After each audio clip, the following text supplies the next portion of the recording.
찢어지게 가난했던 어린 시절, 버려진 아이가 한 기업의 회장이 되기까지. 웅장하고 감성적인 배경음악과 함께 흑백 사진들이 슬라이드 쇼처럼 빠르게 지나간다. 낡은 교복을 입은 아이, 흙길 위에서 뛰어노는 아이들, 연탄불 위에서 찌그러진 양은 냄비에 밥을 짓는 어머니의 모습. 그때는 그랬었지.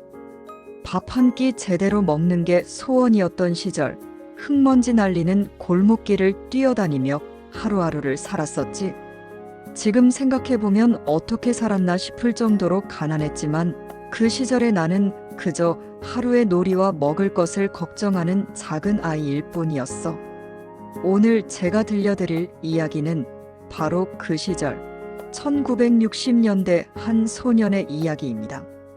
버려진 것처럼 가난했던 아이가 어떻게 한 기업의 회장이 될 수 있었는지, 그 파란만장한 삶의 여정을 지금부터 함께 떠나보시죠. 제가 태어난 곳은 서울의 변두리, 달동네였어요. 집이라고 부르기 민망할 정도로 작은 판자촌이었죠.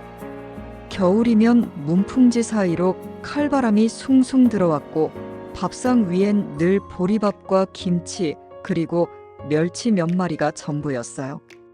어머니는 식모살이, 아버지는 막노동을 하며 하루를 버티셨지만 툭하면 싸움이 끊이지 않았죠. 가난이 문제였어요. 모든 문제의 시작과 끝은 늘 가난이었죠. 어느 날 아버지가 큰 사고를 당해 일을 못하게 되셨고 어머니는 하루아침에 가장이 되셨어요. 끼니를 걱정해야 하는 날들이 이어졌죠. 저와 동생들은 밥을 굶는 게 일상이었습니다. 학교에 가면 친구들은 도시락을 먹는데 저는 늘 배가 고팠어요.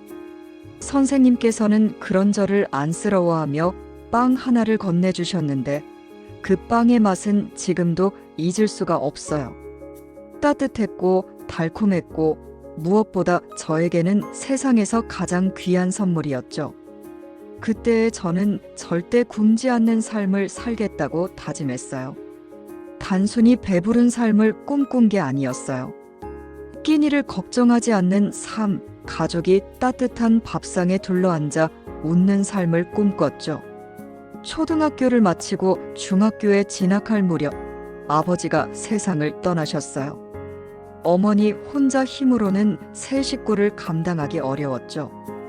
결국 저는 중학교 1학년을 마치고 학교를 그만두게 되었어요. 저는 동네 중국집에서 배달을 시작했어요. 짜장면 시키신 분, 을 외치며 하루에 수십 번씩 계단을 오르내렸죠. 그러던 어느 겨울밤 눈보라가 몰아치는 날이었어요. 배달을 가던 중 자전거가 미끄러지면서 그릇을 모두 깨뜨리고 말았죠. 당시 짜장면 한 그릇 값은 제 하루 일당보다 비쌌어요. 손은 얼어붙었고 눈물은 멈추지 않았죠. 깨진 그릇을 보며 서럽게 울고 있는데 배달을 시키셨던 아주머니가 나오셨어요. 저는 꾸중을 들을까 두려워 고개를 숙였죠. 그런데 아주머니는 저를 일으켜 세우고는 따뜻한 물에 손을 녹여주셨어요. 그리고는 짜장면 값 대신 밥 한 그릇을 차려주셨죠. 그날 저는 밥을 먹으며 울었어요. 따뜻한 밥과 아주머니의 온정, 그 두 가지가 저를 살게 했죠. 나도 누군가에게 저런 따뜻함을 줄 수 있는 사람이 되어야겠다고 다짐했어요. 이 사건을 통해 저는 세 가지 교훈을 얻었어요. 첫째, 실패를 두려워하지 마라. 깨진 그릇은 단순한 그릇이 아니었어요. 저의 실패였죠. 하지만 그 실패 덕분에 저는 예상치 못한 따뜻한 경험을 할 수 있었어요.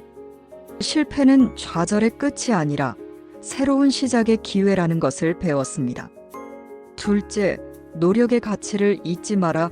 매일같이 무거운 철가방을 들고 계단을 오르내리던 그 시간들, 그 노력은 절대 저를 배신하지 않았어요. 몸은 고되었지만 그 시간들을 통해 저는 포기하지 않는 법을 배웠습니다. 셋째, 성공은 돈이 전부가 아니다. 아주머니의 따뜻한 밥 한 끼는 저에게 돈 이상의 가치를 선물했어요. 성공의 기준은 물질적인 부에 있지 않다는 것을 깨달았죠. 사람의 마음을 얻고 누군가에게 따뜻함을 전해주는 상, 그것이 진정한 성공이라고 생각하게 되었습니다. 그 후로 저는 주경야독의 삶을 살았어요. 낮에는 공장에서 일하고 밤에는 야학에 다니며 공부했죠. 늦은 나이에 검정고시를 보고 대학에 들어갔어요. 하지만 등록금 때문에 다시 휴학을 해야 했고, 그렇게 저는 군에 입대하게 되었습니다. 제대 후 저는 우연한 기회에 한 작은 무역회사에 취직하게 되었어요. 낮에는 온갖 자비를 도맡아 했고, 밤에는 무역 관련 서적을 닥치는 대로 읽었죠. 영어를 독학으로 공부하며 해외 바이어들에게 편지를 쓰기 시작했어요. 처음엔 답장 한 통받기 어려웠지만 포기하지 않고 계속해서 보냈어요. 그렇게 수십 통의 편지를 보낸 끝에 드디어 한 바이어로부터 답장을 받게 되었죠.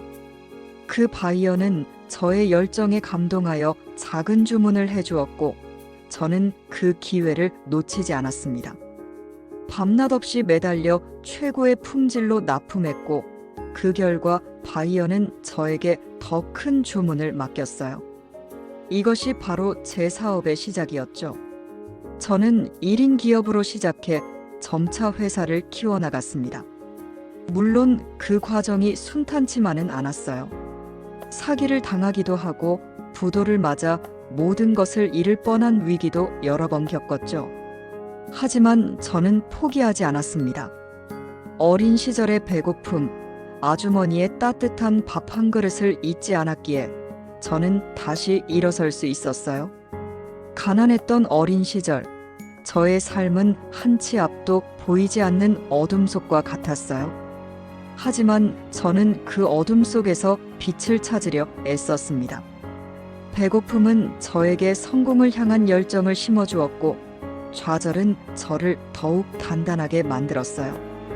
어쩌면 저는 그 시절 아무것도 가진 것 없는 아이였기에 오히려 더 큰 꿈을 꿀 수 있었는지도 모릅니다. 가진 것이 없었기에 잃을 것도 없었고, 오직 앞으로 나아갈 힘만 있었으니까요. 지금도 저는 늘 그 시절의 저를 잊지 않으려고 노력합니다. 그 흑투성이 배달부 소년의 열정과 순수함이 지금의 저를 만들었다는 것을 알기에 오늘 저의 이야기가 여러분들에게 작은 위로와 희망이 되었으면 좋겠습니다. 여러분의 삶 속에도 분명히 빛나는 순간들이 숨어 있을 거예요. 그 빛을 발견하고 포기하지 않는다면 여러분도 반드시 여러분만의 성공을 이룰 수 있습니다. 영상이 좋으셨다면 구독과 좋아요, 알림 설정 잊지 마세요. 다음에도 더 감동적인 사연으로 찾아뵙겠습니다. 감사합니다.